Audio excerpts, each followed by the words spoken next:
식사 메뉴를 한번 짜봤어요. 조금 이렇게 야채가 엄청 풍성해가지고 오늘은 하루치 야채 다 드시는 것 같아요. 네. 하루 야채 권장하는 섭취량은 오늘 이 한 끼를 다 드시는 거라서 좀 과하긴 하지만 네, 뭐 드시면 그렇게 과하진 않아요. 배가 부어지거든요. 소주 같은 경우는. 요즘에 이제 다이어트를 이제 젊은 분들도 그렇지만 이제 연세 드셔도 건강을 위해서 이제 칼로리라든지 또는 이렇게 몸을 위해서 건강을 위해서 이제 칼로리 이런 것도 줄이는 차원에서 오늘 교육 내용은요 건강 밥상에 관련된 칼로리로 준비해봤습니다. 비만 예방이라고 하는데 아기들은요 유치원부터 어린이들 같은 경우는 소아 비만이 나중에 키로 성장을 할 수 있기 때문에 뭐 다이어트를 꼭 저희는 이제 시키지는 않거든요. 근데 소아 비만에서 다이어트는 그렇게 중요하진 않아요. 얘네들은 청소년기에서도 키가 클 수도 있기 때문에 뭐 다이어트 식사 잡곡밥을 많이 먹여야지. 잡곡밥에는 피틴이 많아서 칼슘 흡수를 방해를 하거든요. 오히려 성장을 또 방해할 수 있어요. 그래서 너무 많이 잡곡밥을 권유해드리는 거, 권장을 해주는 거는 어린이들이 그렇게 크게 많이 이유식에서도 잡곡류는 좀 빼고 흑미나 또는 찹쌀로 많이 하거든요. 많이 영양소가 이렇게 장에서 흡수가 될 수 있게끔. 근데 어르신들 같은 경우는 워낙에 이제 이물질이라든지 나쁜 쓰레기가 많이 있으니까 이 장 속에서 청소를 하기 위해서 잡곡이라든지 이런 채소류를 많이 드셔야 돼요. 네. 그래서 항산화하고도 관련이 되어 있고 칼로리하고도 굉장히 영향이 깊은 오늘 건강밥상 프로젝트로 칼로리 준비해봤습니다. 자, 칼로리는 이제 이런 식단 작성이라든지 외식 시 주의사항 이런 걸 흔히 들어보셨을 텐데요. 식단 작성과 외식 시 주의사항을 조금 더 알기 쉽게 알려드리겠습니다. 네. 칼로리 많이 들어보셨죠? 이제 칼로리는요, 이 100g의 이런 식품을 태웠을 때 이 열량을 내는 거거든요. 근데 칼로리가 몸에 이렇게 퉁퉁해지는 칼로리가 있는 반면에 뭐 이렇게 기초 대사량 킬로칼로리 들어보셨죠? 네, 뭐 1500, 1700 이런 식으로 걔네들은요 몸에서 나가는 칼로리예요. 대사라고 하는 내용은 이 혈관이 뛰는 이 기초 대사량, 우리가 숨을 쉬거나 잠을 자거나 했을 때도 칼로리가 소모가 돼요. 그런 칼로리도 여기에 해당되는 칼로리예요. 그래서 식사를 하셨을 때 얘네들이 분해될 때 생체에서 우리 사람이 밥을 먹으면 얘가 뭐 300칼로리다 200칼로리다 하잖아요. 근데 얘를 먹었을 때 어떤 사람을 기준으로 했을 때 103분의 1공기를 한번 먹여봤어요. 그랬더니 이게 완전히 분해되고 소모가 되는 게 어느 정도냐 했을 때 100칼로리라고 이제 측정이 된 거예요. 이산화탄소라든지 호흡기라든지 이런 거를 다 꽂아가지고요. 이런 탄소라든지 이렇게 얼마만큼 이게 나오는지도 다 측정이 돼서 그걸 기준화시켜서 이런 게 100칼로리다, 200칼로리다, 4칼로리다 이렇게 되어 있는데 흔히 그 사탕 있죠? 알사탕 걔네들은요 한 4칼로리 정도 돼요. 4에서 한 10칼로리 정도. 그래서 한 3개 정도 드셨을 때는 한 40칼로리 정도 되는데 저혈당 증세가 나타나면요 그걸 드셔주셔야 돼요. 그래서 혈관이 뛰어서 췌장에서 인슐린이 막 분비가 되게끔 해주는 게 그런 칼로리도 굉장히 중요하기 때문에 칼로리가 양칼의 그런 그 저울질을 했을 때 단점도 있지만 장점도 있어요. 그래서 칼로리가 기분 나쁘게 칼로리 이렇게 생각을 하시면 안 되고 이제 이런 게 좋은 것도 이제 그래서 여기 보시면 탄수화물은 1g당 4칼로리를 냅니다. 단백질은 1g당 4칼로리를 냅니다. 이게 다 사람 몸에서 측정이 된 이 칼로리가 이제 기준이 된 거예요. 조금 어려울 수도 있는데요. 이제 지방 1kg가 근육의 1kg보다 가벼워요. 근육의 1kg는요 굉장히 묵직해요. 같은 무게를 하더라도 지방은 굉장히 부가 커요. 네, 입자가 크고요. 근육은 조밀조밀하기 때문에 그 지방 1kg 늘리는 건 굉장히 쉽거든요.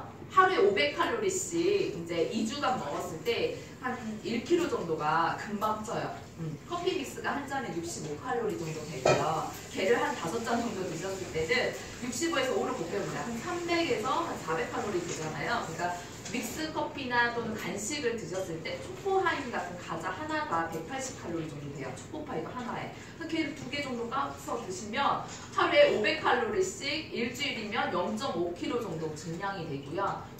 2주면은 1kg겠죠. 그래서 7,500칼로리 드시면 그 정도 이렇게 되기 때문에 지방 1kg 늘린 건 쉽다. 그렇지만 근육 1kg 늘린 거는 선생님들이 운동하실 때 근육을 만들려면 단백질을 먹어줘야 돼요. 근데 단백질이 양이 충족이 되려면 굉장히 힘들거든요. 네.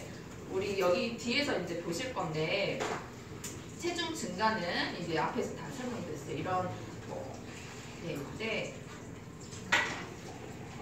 단백질은 고기나 생선이나 달걀 종류라든지 이런 걸 드셨을 때 이제 오는 단백질 권장 섭취량이에요. 네. 단백질 많이 들어보셨죠? 네. 단백질은요, 뭐 고기에도 있지만 콩에도 있고요. 그리고 우리 쌀에도 들어가 있어요. 그리고 밀가루에서도 단백질이 있는데 이런 탄수화물에서 있는 단백질은요, 몸에서 살이나 피가 되지 않아요. 네, 혈액 구성 성분이 아니기 때문에 걔네들은 어디서 활동하느냐? 효목, 그 장 속에서 얘네들이 움직이기 좋게끔 운동하는 역할을 해줘요. 예를 들어서 이렇게 쌀을 물을 넣어가지고 증량이 되면 밥이 되죠. 근데 이 밥이 이 장 속에서 내려갔을 때는 움직이는 운동을 하잖아요. 연동 운동, 네, 부시는 운동이라든지 또는 이런 부피를 막 만들어요. 그러면 얘네들이 단백질로서 탄수화물이 이미 다 증발이 됐어요. 이 안에서 포도당이라든지 또는 내가 이렇게 걸어 다닐 수 있는 에너지원이 다 쓰였기 때문에 이 안에서 굴러가는 거는 식이섬유소랑 이 안에서 이 작곡배에 있는 이 단백질, 밀가루 단백질이 소화가 안 돼서 알러지가 많이 일어난다고 해요. 미국에서 오는 거였잖아요. 근데 밀가루도요, 나쁜 게 아니에요. 우리 쌀처럼 이런 벼에서 나온 것처럼 밀가루도 이런 벼 같은 게 있거든요. 근데 걔네들 안에서 이제 톡톡 퍼져서 나온 게 밀가루. 그러니까 이 안에서 밀 안에서 또 갈아가지고 오토밀이라든지 귤이라든지 이런 것들 있잖아요. 걔네들도 갈면은 이런 잡곡에 해당되는 그런 밀가루가 나와요. 네. 근데 걔네들이 소화가 안 되는 게 글루텐이라고 많이 들어보셨죠? 네. 글루텐은요, 이 몸속에서 아기들이요 소화가 잘 안 돼요. 그래서 우유 먹고 자란 애들하고 이 엄마 모유 먹고 자란 애들하고 알러지 반응이 좀 틀린 게 우유 같은 경우는 단백질이 커요. 그리고 엄마 모유는 지방이 많고 단백질이 적어요. 근데 그래서 소화 흡수가 좀 다른 그런 성질이 있는데 고기나 생선이나 달걀 종류를 드시면 이 피하고 살이 되는데 선생님들 보통 그 체중 곱하기 1g을 하시면 하루치 단백질 섭취량이 나와요. 그래서 70kg다 그러면 70g. 달걀은 한 개에 60 그 무게 있죠. 이렇게 들었을 때 얘네들 무게가 이제 한 30g 정도 돼요. 그렇지만 이 안에 순수하게 들어있는 단백질은 몸속에 들어온 단백질은 8g밖에 안 돼요. 그러면 70kg다, 70g이다, 뭐 그램, 킬로그램 이렇게 생각하지 마시고 70이면 달걀을 한 개가 8g 들어있는데 몇 개를 드셔야 될 것 같아요? 9개. 그 정도에 해당이 되는 게 하루의 권장 섭취량이에요. 근데 계란으로 다 섭취하기도 질리시겠죠. 그래서 고기나 이렇게 하루 고기, 그다음에 뭐 이런 두부라든지 계란이라든지 이런 거를 한 끼 기준으로 했을 때 가장 쉽게 저울질 할 수 있는 게 사람의 몸이에요. 그래서 자기 손가락 펴보시면 손가락 길이가 이 키에 따라서 달라지시거든요. 그래서 하루치 단백질 섭취량을 측정을 하시려면 내 손바닥에다가 딱 올려놓으시고 이 크기로 했을 때 하루에 아침 둘, 점심 둘, 저녁 둘 하시면 8이 16이죠. 16 곱하기 3은 48g이에요. 그 중간중간에 간식을 10g씩만 드셔주셔도 충분히 하루치는 거의 충족이 된다라고 생각을 해주시면 되세요. 실제로 저희가 당뇨식 그렇게 식사요법을 이제 알려드릴 때도 이 손가락으로 측정으로 하셔서 어르신들은 무게 뭐 저울이 없잖아요. 그래서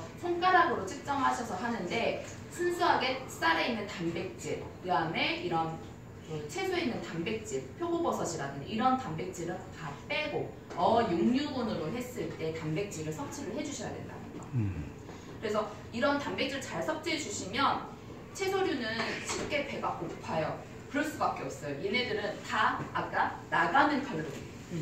얘네들은 수용성이기도 하지만 수용성이라는 건 물에 녹는다, 혈액에서 녹는다라는 거거든요. 근데 얘네들이 밖으로 나가는 게 훨씬 더 많아요. 나가는 칼로리. 그래서 우리가 살이 빠지는 채소라고 얘기를 하죠. 네. 오이나 당근이나 얘네들은 녹아요. 그러니까 오이하고 당근만 많이 드시는 분들 있죠. 그럼 살이 찔 수도 있어요. 그래서 이런 거칠거칠한 이런 껍질이 있는 채소를 많이 드셔주셔야 살이 덜 쪄요. 왜? 몸에서 이렇게 다 흡수가 되는 게 아니라 나가는 칼로리가 훨씬 더 많기 때문에. 우리 선생님도 오늘 여기서 건강 교육 다 받으시면요, 나가서는요 헷갈리지도 않아요. 네. 매스컴에 현혹되지도 않으실 거예요.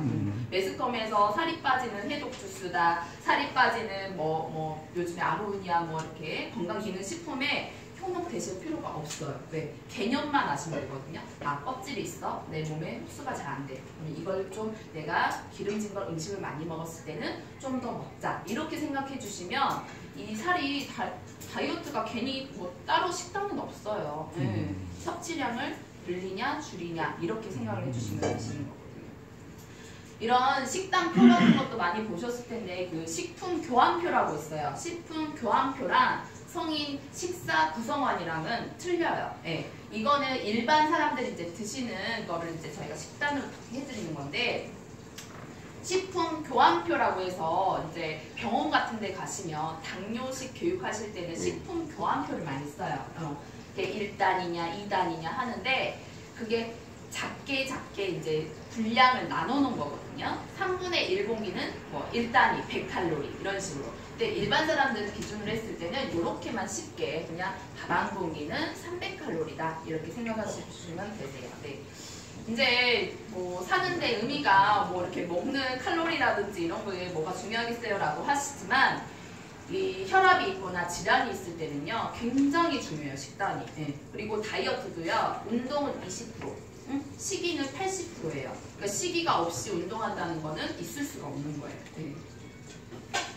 그래서 채소류는 이렇게 뭐 칼로리는 낮지만 나가는 칼로리가 굉장히 많고 몸에서 항산화 효소도 많이 있죠. 그래서 암이 있다 하실 때는 과일도 요즘에는 많이 먹는 거를 권장해드리지 않아요. 차라리 색깔이 있는 파프리카라든지 이런 채소류를 드셔서 당이 낮은 채소로 색깔을 먹는 게 파이토케미칼로 이제 저희가 요즘에 항산화 이걸 많이 쓰거든요.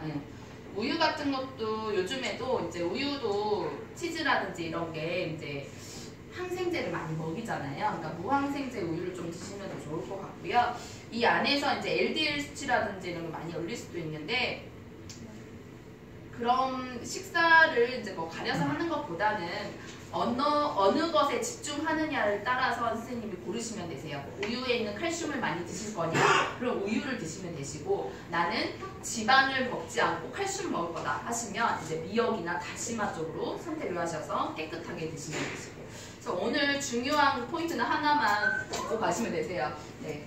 성인 남자 기준으로 했을 때 2,400칼로리라고 되어 있는데요. 한 끼니 식사가 700에서 800 정도 돼요. 네. 그러면 세 끼니면은 다 되시겠죠. 네. 짜장면 한 그릇에 800칼로리 되니까 거기에 단무지라든지 양파라든지 뭘 찍어서 드시면 850칼로리 정도 되세요. 그렇지만 나가는 칼로리를 또 드셔주시면 이거에서 한 400 정도 나간다라고 생각해 주시고, 이거는 보통 170 기준으로 했을 때 2,400이에요. 19세부터 64세까지니까 젊은 사람들은 더 먹겠죠. 네, 그러니까 2,400을 더 넘을 수도 있어요.